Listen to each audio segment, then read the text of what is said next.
Hello friends, কেমন আছেন সবাই? এস সাগর ব্লগে আপনাদের অনেক অনেক স্বাগত।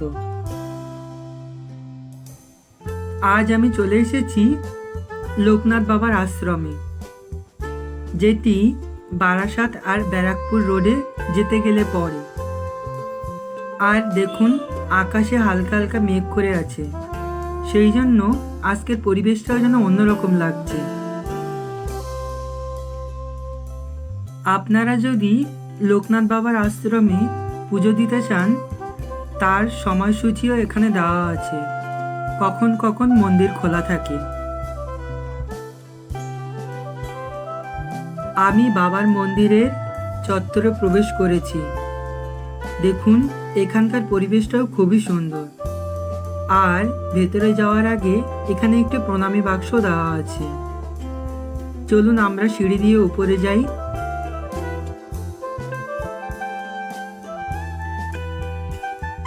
আমি মন্দিরে উপরে উঠে এসেছি। এখনো তেমন কেউ লোকজন আসেনি, সবে মাত্র মন্দির খুলেছে। আমি বাবাকে প্রণাম করে নিচে নেমে এলাম, কারণ ভেতরে ক্যামেরা করা বারণ আছে। তাও আমি আপনাদেরকে একটু দেখানোর চেষ্টা করলাম। আর এই যে আমি, চলুন এরপর আমি আপনাদেরকে আরেকটি জায়গায় নিয়ে যাই।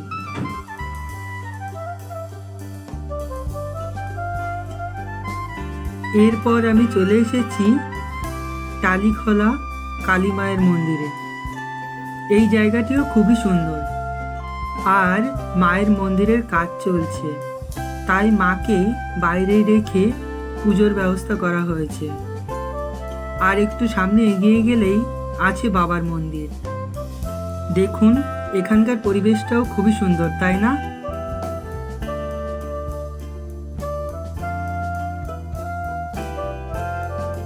মায়ের মন্দির বরাবর আর একটু সামনে এগিয়ে এলেই চোখে পড়বে বাবার মন্দির। খুব সুন্দরভাবে রাখা হয়েছে বাবাকে। দেখুন, এখানকার পরিবেশটা সত্যি অসাধারণ। আর হালকা হালকা মেঘ করে আছে, সেই জন্য পরিবেশটা আরো সুন্দর হয়ে উঠেছে।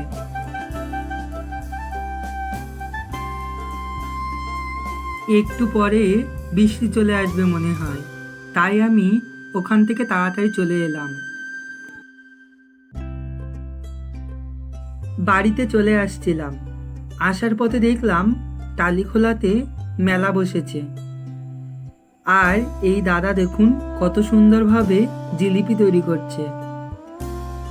এই যে মেলাটি দেখছেন, এই মেলাটি বিশ্বকর্মা পুজোর। তাই ভাবলাম তাহলে একবার মেলাটি ঘুরে দেখা যায়, তাই আমি চলে এলাম। লোকজনের আনাগোনা অনেকটা কম হয়ে গিয়েছে এখন, তাও দেখলাম মেলাটি এখনো আছে। আর আসার পথে গরম গরম জিলিপিও কিনে নিয়ে এলাম।